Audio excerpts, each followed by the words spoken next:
नमस्ते, मैं हूँ गिरीश सिद्धराम शिंदे और आज के व्हाट इज एचवीएसी टॉपिक में आप सभी का स्वागत है। तो टॉपिक को शुरू करने से पहले सबसे पहले हम देखते हैं कि एचवीएसी का फुल फॉर्म क्या होता है। तो एचवीएसी का फुल फॉर्म होता है heating, ventilation and air conditioning और कई बार एचवीएसी में आर एक लग जाता है। तो आर का मतलब होता है रेफ्रिजरेशन। तो एक एक करके हम जो भी वर्ड्स है यहाँ पे, जैसे कि एच हो गया, वी हो गया या एसी हो गया या फिर आगे जो आर लगता है, इसका जो डिटेल है इसका स्टडी हम आज करने वाले हैं। तो एचवीएसी में सबसे पहले आता है एच। तो एच का जो मतलब होता है दैट इज हीटिंग। ओके, तो हीटिंग मतलब क्या होता है, जहां पे भी टेम्परेचर कम होता है या फिर अगर सर्दियों का मौसम है तो टेम्परेचर जब ह्यूमन कंफर्ट से कम हो जाता है, तो ऐसी जगह पे ह्यूमन कंफर्ट के लेवल तक टेम्परेचर को बढ़ाने के लिए हीटिंग सिस्टम या एच का इस्तेमाल किया जाता है। अब कई बार क्या होता है, ह्यूमन कंफर्ट के लिए हीटिंग नहीं की जाती है, लेकिन इंडस्ट्री की जो रिक्वायरमेंट होती है, तो जो कोई पर्टिकुलर इंडस्ट्री है और वहां पे प्रोडक्ट जो है उसको बनाने के लिए टेम्परेचर हाई चाहिए, तो ऐसे वक्त में जो प्रोडक्ट होता है उसकी रिक्वायरमेंट के हिसाब से भी वहां पे हीटर्स लगाए जाते हैं या फिर हीटिंग की जाती है। तो हीटिंग करने के दो रीजन होते हैं, एक तो ह्यूमन कंफर्ट, आदमी को अच्छा लगे इसके लिए हीटिंग की जाती है। तो जहां पे भी टेम्परेचर ह्यूमन कंफर्ट से काफी कम होता है वहां पे हम हीटिंग सिस्टम लगाते हैं, या फिर जहां पे कोई इंडस्ट्रियल एप्लीकेशन है, इंडस्ट्रियल प्रोसेस है और वहां पे प्रोसेस की रिक्वायरमेंट है, या फिर इंडस्ट्रियल जो प्रोडक्ट्स बन रहे हैं और प्रोडक्ट को बनाते वक्त में हाई टेम्परेचर की जरूरत है, तो ऐसे वक्त में हीटिंग सिस्टम का इस्तेमाल किया जाता है। तो जो हीटिंग है उसके दो प्रकार होते हैं, एक तो फोर्स एयर और दूसरा रेडिएंट, और इसके अलावा भी बहुत सारे हीटिंग के प्रकार होते हैं। फोर्स एयर में क्या होता है, मतलब एक हीटिंग कॉइल होती है, उसके ऊपर से हवा फोर्स से भेजी जाती है जिससे कि हवा गर्म हो जाती है और पूरे कमरे में गर्म हवा फैलती है। और दूसरा एक तरीका होता है हीटिंग करने का, दैट इज रेडिएंट हीटिंग।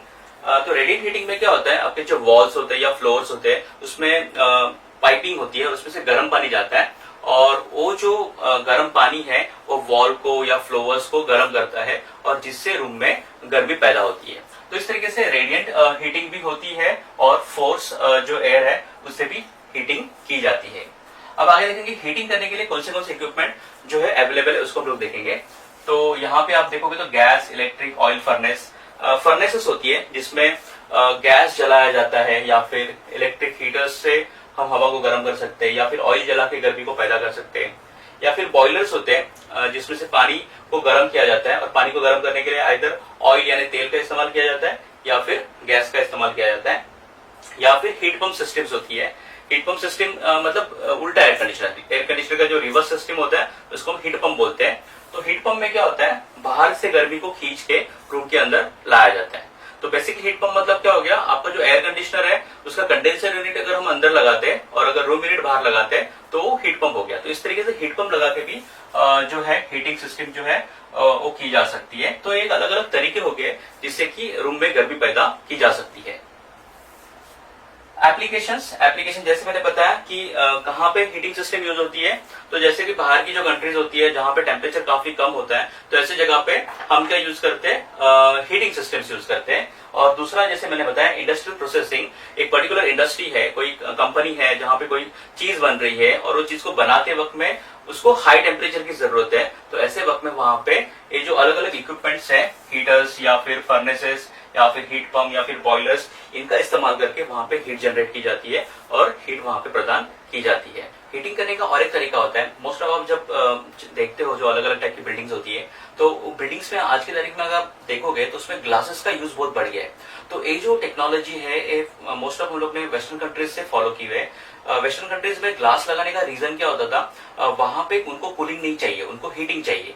तो नेचुरल जो हीट सूरज से आती है उसको मैक्सिमम यूज करते हैं।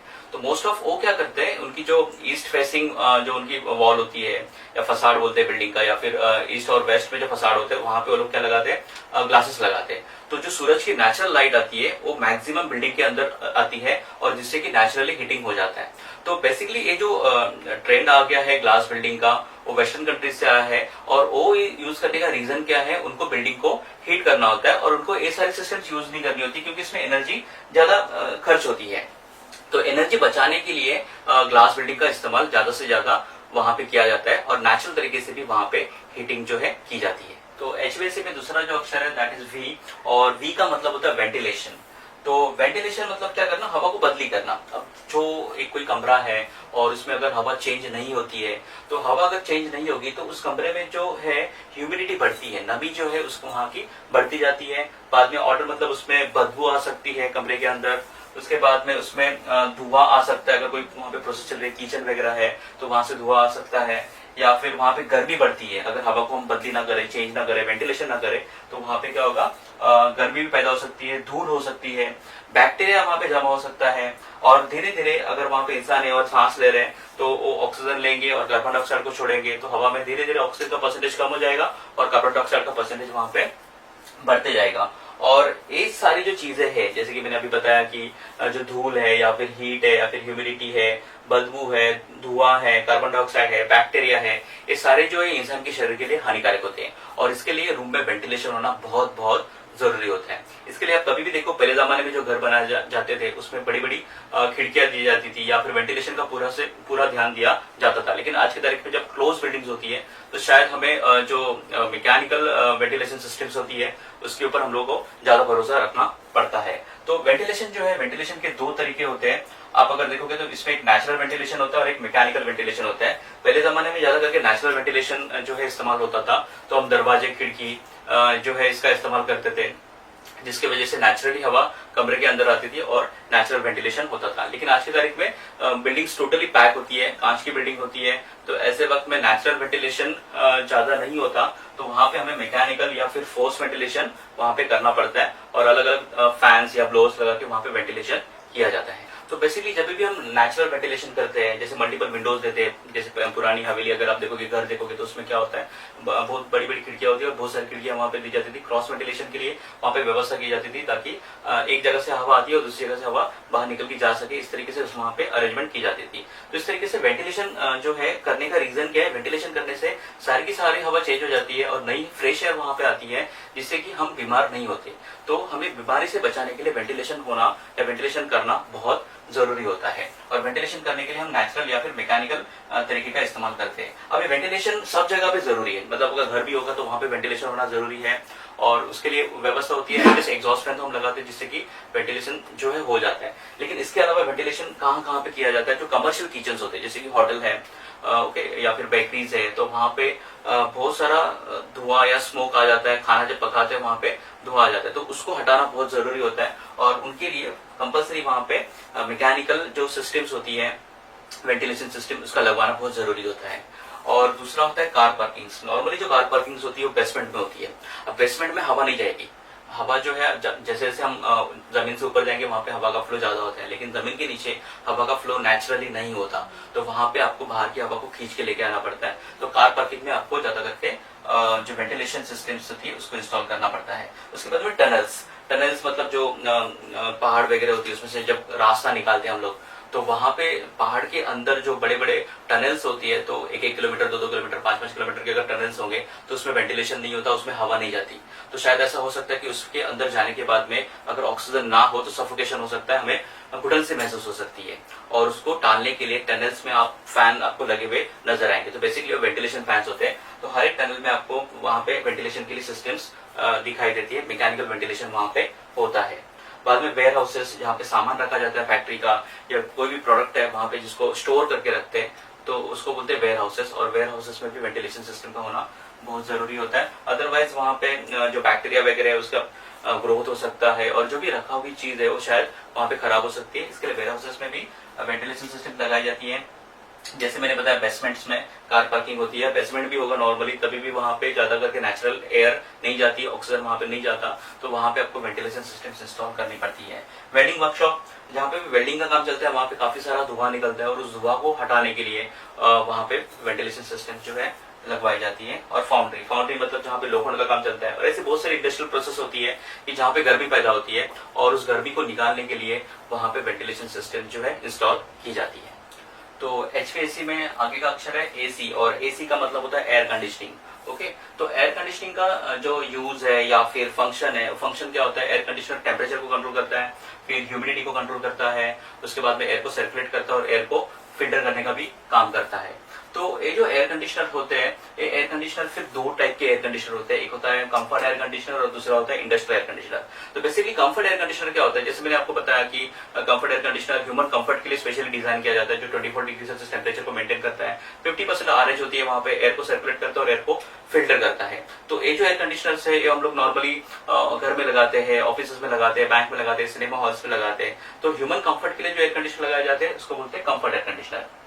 ह्यूमन कंफर्ट के अलावा एक बहुत बड़ी इंडस्ट्री है जहां पे एयर कंडीशनर यूज होता है, और उन एयर कंडीशनर को हम कहते हैं इंडस्ट्रियल एयर कंडीशनर। तो इंडस्ट्रियल एयर कंडीशनर क्या होता है, जो इंडस्ट्री के नीड के हिसाब से एयर कंडीशनर बनते हैं, उन एयर कंडीशनर को हम क्या कहेंगे, इंडस्ट्रियल एसी। तो वहां पे ह्यूमन कंफर्ट का ध्यान नहीं रखा जाएगा, तो वहां पे जो भी प्रोसेस चल रही है या फिर जो प्रोडक्ट बन रहा है उसकी जो नीड है, उसकी जो रिक्वायरमेंट है, उस हिसाब से वहां पे टेम्परेचर वगैरह सेट किया जाएगा। उस एयर कंडीशनर को हम क्या कहेंगे, इंडस्ट्रियल एसी। फॉर एग्जांपल कोई डेटा सेंटर है कि जहां पे डेटा सेव हो रहा है, सर्वर रूम्स है, तो वहां पे इंसान तो नहीं होता, आदमी तो नहीं होता, तो मशीन है, तो मशीन की रिक्वायरमेंट के हिसाब से वहां पे क्या टेम्परेचर चाहिए वो टेम्परेचर वहां पे सेट किया जाता है, और उसके हिसाब से वो एयर कंडीशनर वहां पे काम करते हैं। या फिर कोई हॉस्पिटल इंडस्ट्री है, हॉस्पिटल में कोई आईसीयू रूम है, तो वहां पे क्या टेम्परेचर होना चाहिए, वहां पे हवा कितनी शुद्ध होनी चाहिए, ये सब जो उनके पैरामीटर्स होते हैं उसके हिसाब से वहां पे अच्छे क्वालिटी के फिल्टर्स लगाए जाते हैं जो बैक्टीरिया को, जर्म्स को भी फिल्टर कर सके, और उस टाइप की एयर कंडीशनर वहां पे की जाती है। या फिर कुछ एकदम नाजुक मशीन्स होती है, जैसे कि एमआरआई मशीन्स होती है, या फिर और कोई मेडिकल इक्विपमेंट्स होते हैं। तो ये जो इक्विपमेंट्स होते हैं ना, इनको टेम्परेचर फ्लक्चुएशन नहीं चलता। जैसे कि नॉर्मली अगर हम बात करें इंडिया की, तो शायद यहाँ पे टेम्परेचर में फ्लक्चुएशन बहुत होता है कि गर्मी में टेम्परेचर काफी बढ़ जाता है। अगर राजस्थान की बात करें तो गर्मी में टेम्परेचर वहां पे शायद 45-47 तक डिग्री सेल्सियस तक जाता है, और बाकी सीजन में देखेंगे तो टेम्परेचर काफी कम हो जाता है वहां पे। तो ये जो फ्लक्चुएशन है यहाँ पे टेम्परेचर का बहुत ज्यादा होता है। या अदर सिटीज में भी आप देखेंगे तो टेम्परेचर में 10 से 15 या 20 डिग्री सेल्सियस का डिफरेंस हो सकता है, लेकिन जो नाजुक मशीन होती है इनको इतना बड़ा फ्लक्चुएशन नहीं चलता। तो ये जो मशीन्स होती है कुछ स्पेशली, जैसे सीएनसी मशीन्स हो गई, तो इन मशीन्स के लिए जो टेम्परेचर है वो कांस्टेंट होना चाहिए। मतलब पूरे साल भर में अगर उन्हें 25 डिग्री सेल्सियस तो 25 डिग्री सेल्सियस ही चाहिए, प्लस माइनस 1-2 डिग्री सेल्सियस यहाँ वहां चल सकता है। अगर टेम्परेचर बहुत कम हो गया या टेम्परेचर बहुत ज्यादा हो गया तो मशीन की परफॉर्मेंस जो है वो बिगड़ सकती है, जिससे कि प्रोडक्शन खराब हो सकता है। तो ऐसे जगह पे जो एयर कंडीशनर लगाते हैं वो स्पेशली उस मशीन के लिए लगाते हैं जो मशीन को जितना टेम्परेचर चाहिए उतनी टेम्परेचर, ह्यूमिडिटी, जैसी हवा चाहिए वैसी हवा वहां पे वो क्या करते हैं, उस मशीन के लिए प्रदान करते हैं या फिर देते हैं। तो उस टाइप के जो एयर कंडीशनर्स होते हैं उस एयर कंडीशनर को हम कहते हैं इंडस्ट्रियल एसी। तो एयर कंडीशनर के दो प्रकार होते हैं, एक हो गया कंफर्ट एसी जो ह्यूमन कंफर्ट के लिए लगाया जाता है, और दूसरा होता है इंडस्ट्रियल एसी जो स्पेशली इंडस्ट्री के रिक्वायरमेंट को ध्यान में रखकर डिजाइन किया जाता है, वहां पे इंस्टॉल किया जाता है। ओके, अब ये जो एयर कंडीशनर्स होते हैं, मोस्ट ऑफ हम कंफर्ट एसी की बात करें तो उसमें कौन से प्रकार के होते हैं, तो एक विंडो एसी होता है, स्प्लिट एसी होता है, डक्टेबल एसी होता है, पैकेज एसी होता है, चिलर पैकेज जिसको हम सेंट्रल एसी भी कहते हैं, या फिर वेपर अब्जॉर्प्शन मशीन, ऐसी अलग अलग टाइप की मशीन होती है। छोटे कैपेसिटी के लिए window AC, split AC, ductable AC use करते हैं, और जैसे कैपेसिटी टनेज हम लोग को ज्यादा चाहिए तो वहां पे पैकेज एसी, चिलर एसी या वेपर अब्जॉर्प्शन मशीन जैसी एयर कंडीशनर वहां पे इंस्टॉल किए जाते हैं।